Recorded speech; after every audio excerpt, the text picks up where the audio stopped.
find it real quick.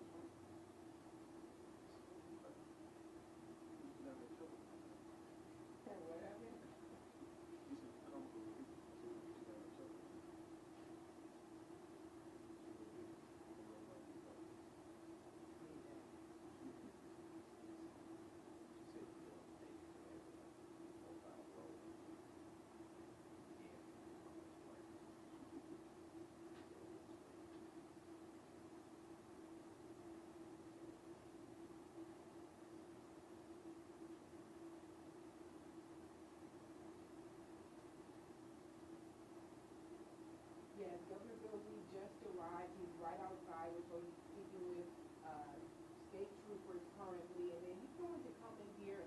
And as you mentioned, we've had a week full of violence following these tragic incidents. He's here to speak with us. We heard a little bit from him, and take a look at what he has to say.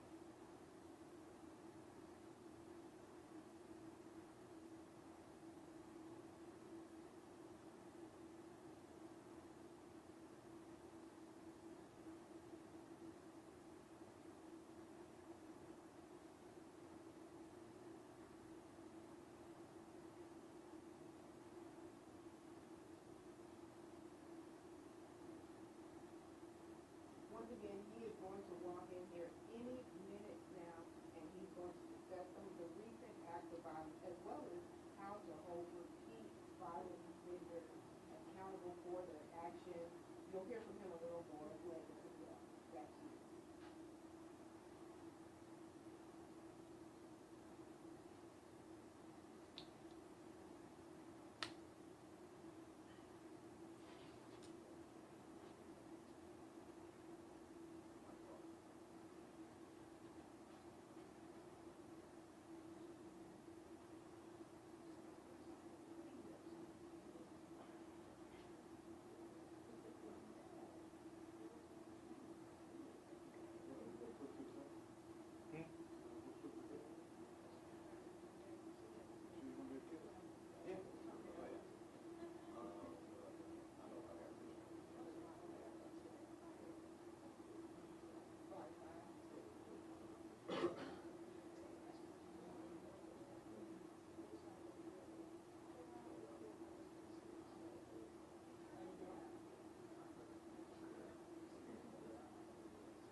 Sure I don't knock your...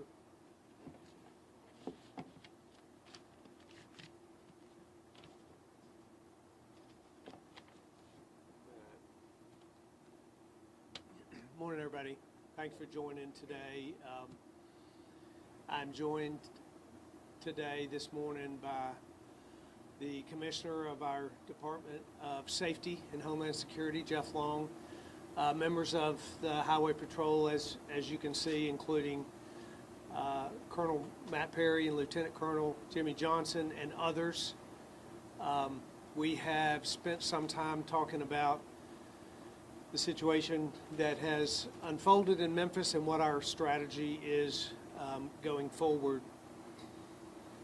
The people of Memphis have seen the face of evil, and these, along with other members of law enforcement, have met that evil head on. And I'm proud to be standing with them today. These troopers and many others on Wednesday night rushed to address a ruthless killer. And what we saw on Wednesday night was the all hands on deck effort of law enforcement to come together to put an end to that tragic from that evening. They stood shoulder to shoulder with law enforcement from across the state. And unfortunately, that event was just one of several tragic events in this community, and we all have been horrified and saddened by the loss of, previous to that Wednesday night, those Wednesday night losses, the loss of a beloved wife and mother and teacher, Eliza Fletcher. Innocent lives have been taken, and these criminals will be held accountable. And justice will and should be swift and severe. And this is exactly why proven crime prevention has to be a part of what we do in the state of Tennessee. This is exactly why law enforcement has to be supported. It's why we have committed to hire 100 additional highway patrol troopers. 20 of those will be committed to Memphis. It's why we have funded $100 million in our Violent Crime Intervention Grant Fund that will be used by police departments and sheriff's departments across this state. It's why we have had a nationwide recruitment effort for the recruitment of law enforcement officials into our state and put $30 million toward bonuses recruited that are targeted at that recruitment effort. In the past 3 years, we have made some significant steps towards strengthening public safety in our state. I have brought forth legislation, and the General Assembly has approved it, that have stiffened the penalties on violent gun crimes. We have stiffened the penalties on those who steal firearms. I have brought forth legislation, the General Assembly has passed it, that has stiffened the penalties for drug traffickers in this state in the last 3 years. That is incredibly important because that's the background of so many of our violent crimes. And with the chaos that we have in our southern border, drug trafficking has been elevated to new levels in this country, and that has made its way into Tennessee. So we should stiffen crime penalties there, as well as with human traffickers. Stiffening penalties on violent offenders is a step in reducing crime going forward. We also recognize that if a offender comes out of prison with no supervision, they're much more likely to reoffend. And so 2 years ago, I brought forth legislation. It is passed, and as of last year, new sentences will require mandatory supervision for everyone leaving prison. This is key to stopping the revolving door of repeat offenders. It's also time that we continue to have more conversation about steps going forward to keep our communities safe. It's time to have a conversation about plea deals. Soft on crime plea deals have real consequences, and they are preventable. And those consequences were on full display Wednesday night when we had an offender who had a plea deal down to a lesser offense go on a killing spree in West Tennessee. Convenient plea deals cannot come at the cost of justice, and we should have serious consequences about serious conversations about how we address that. These are just a few of the things that we need to continue. We have made serious steps in the last 3 years to create an environment in this state where people can live and worship and play and work in a community where there is not a cloud of violence and lawlessness over them. It was important for me to come here today in Memphis because that cannot be the community that Memphians live in, is a community with a cloud. I know the people of Memphis. They won't accept this, and they shouldn't accept it, and it shouldn't define this city. This is not the new normal, but it is important that we remind everyone of the steps that have been taken and the steps that will be taken going forward. It's important to remind everyone that it takes everyone. Government isn't the answer to the problems entirely that we face in our community. It will take all of us in the community, including churches and nonprofits and law enforcement. The community together can make certain that this does not become a way of life in this city as it has become in some others. This is a very challenging season, certainly, but it's also an opportunity for us to be reminded of that which really matters, and in that there is great hope. Thousands of people this morning in Memphis and across the country finished Eliza's run. That is the spirit of hope of this city of Memphis. It's the spirit of hope that Memphis is known for. I think it can be an inspiration to the country. I think it can be an inspiration for us to move forward in ways that create safer communities for everyone in this state. I appreciate you all joining me today and happy to answer your questions. Let's go ahead and start with Bill. Governor Van Turner, a former county commissioner who is running for Memphis mayor next year, came out overnight with a suggestion that the state suspend the open carry law. What do you think about that? Do you think that's a valid solution? Well, I think that the open carry law is a law that applies to law-abiding citizens. What we've been watching unfold in the last several days are criminal acts. Criminals who are using guns in crimes. And as I said to you before, we've actually stiffened penalties for those crimes, particularly with related to that are related to gun crimes. And what do you think are some of the ways that plea deals can be more I think that will be a very important conversation going forward. Over the last week, the topic of truth and sentencing has come up. They said an absent had stayed in prison for 24 years rather than 20. Fletcher would still be alive. And then also the topic of better rehabilitation programs and prison systems came up as well. Do you think both are needed, or do you think one would be more effective than the other? What I think is going to happen across this state is there's going to be continued, important, valuable conversation. People have different ideas about how things should happen, but we all have the same goal in mind. I think that's important to remember. Every one of us wants to lessen crime. There are different strategies for doing that. Some of them are proven. One of the most important things is that we focus today on the proven crime prevention approaches. That is more cops on the street.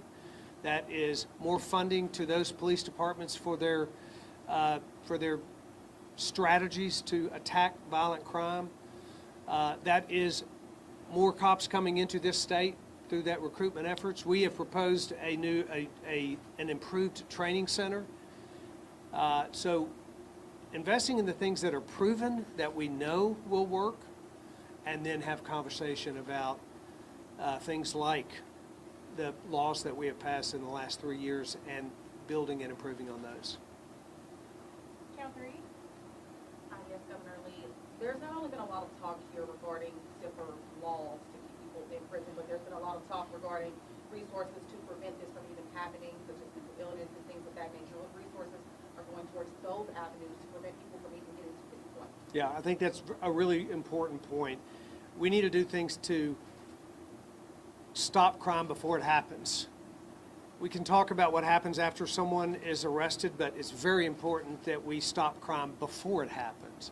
That's why we need to invest in things like this violent crime grant fund that will provide police departments with the tools and the resources they need to improve their practices on the ground. It's why we need to recruit officers into the state. I met with officers yesterday who have come here from out of state. I specifically met with them to ask them, why did you come here? What are the things that we are doing that made this state attractive to you? Because we want to attract more officers from around the country who are already trained and already skilled to bring those resources here. Yes, we need to invest in ways to stop crime before it happens, and then think about ways that we deal with those that are incarcerated now. 24, your question?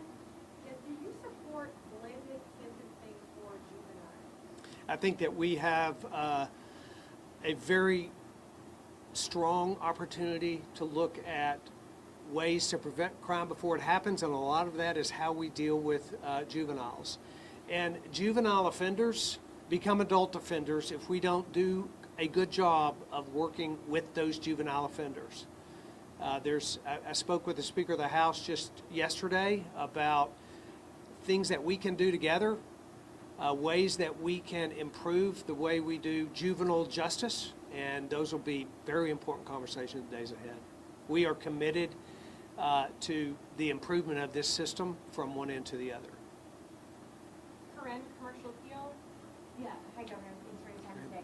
To follow up on that, what can we be doing to prevent that juvenile recidivism in particular? You know, I think that we've seen in adult populations that when we have juveniles, when we have adults incarcerated, the way that we work with them on work programs, on anger management programming, on parenting classes, on personal responsibility. Here's the thing. The vast majority of people in prison are going to get out. Regardless of sentence length, the vast majority of people are going to get out. The way that we work to rehabilitate them before they get out has a significant impact on whether or not they will repeat crime. That is why I brought forth this legislation that required supervision for anyone leaving prison. We shouldn't have people walking out of prison with no supervision. And we won't any longer on those that are sentenced after this law went into effect. We can rehabilitate juvenile offenders more effectively than we have in the past to make certain that they don't become adult offenders. Callie? Good morning. I want to go back on about truth in sentencing. It had a lot of support from your party, Lieutenant Governor McNally, Speaker Sexton in Memphis for that signing. You didn't sign the bill. Do you think truth in sentencing works? Well, there are a lot of definitions about things that work, and there are a lot of right conversations that we should have about what works, what's most effective. The primary thing that we have to do, and we will do that, and I do that with both speakers as well, is look for what's the common goal. What do we want to accomplish here? We want to lower the crime rate. We do that by lowering recidivism. Let's talk about multiple strategies by lowering recidivism. It will be a conversation that we had significantly through that process, and as you know, that piece of legislation changed as it went through the process, as we both talked together about the final piece of that legislation. These conversations are going to continue to happen because we all want the same thing, and we all know that there are multiple strategies that have to come together to lower recidivism and to lower repeat offenders and to lower crime in our communities. Make no mistake, we have to be tough on crime. We cannot be soft on crime. That is a bad strategy. It results in bad outcomes for our community. But we also have to be smart on crime, and there is a way to do that effectively that uses the evidence that we've learned over the last 50 years to reduce recidivism in particular, and most importantly, as was discussed earlier, stop crime before it ever happens in the first place. Thank you all. That's all the time we have for today. Thank you all for coming on very short much. notice.